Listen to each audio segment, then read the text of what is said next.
So அந்த மாதிரி உண்மை நண்பர் ஒருத்தர் இருக்கிறாரு. ஆனால் அந்த உண்மை நண்பரை உங்கள்கிட்ட பேசும்பொழுது நீங்கள் என்ன செய்வீங்க? அலட்சியப்படுத்துவீங்க.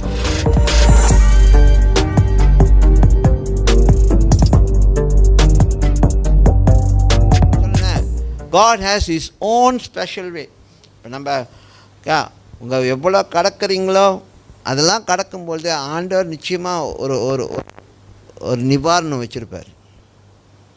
Okay okay but then you have to bear it for some time because you must know that you disobeyed God.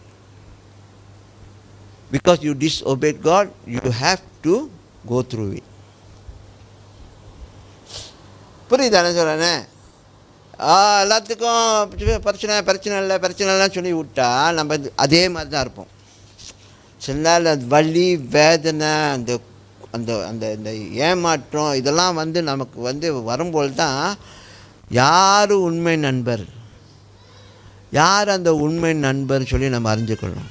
உண்மை நண்பர் ஒருவரை கண்டேன் அப்படின்னு சொல்லி ஒரு பாஸ்டர் பாடியிருக்காரு. உள்ளம் திறந்து எந்தன் காதை சொன்னேன். அப்புறம் நான் உண்மை உள்ளவன் சொல்லி கருதி எனக்கு செவி சாய்த்தாரான்.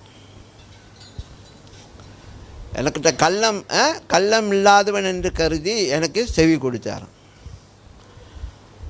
ஸோ அந்த மாதிரி உண்மை நண்பர் ஒருத்தர் இருக்கிறாரு. ஆனால் அந்த உண்மை நண்பரை உங்கள்கிட்ட பேசும்பொழுது நீங்கள் என்ன செய்வீங்க? அலட்சியப்படுத்துவீங்க. பரவாயில்ல, பார்த்துக்கலாம், நான் சரிப்படுத்திடுவேன், என்னால் ஹேண்டில் பண்ண முடியும்.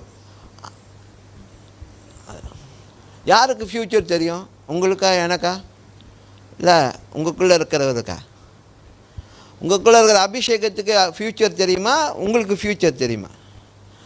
உங்களுக்கு ஃப்யூச்சர் தெரியும். அவர் சொன்னார், அவர் உங்கள்கிட்ட சொன்னான்னா உங்கள் ஃப்யூச்சரை பற்றி உங்களுக்கு தெரியும். அவர் சொல்லனா யாருக்கு தெரியும்?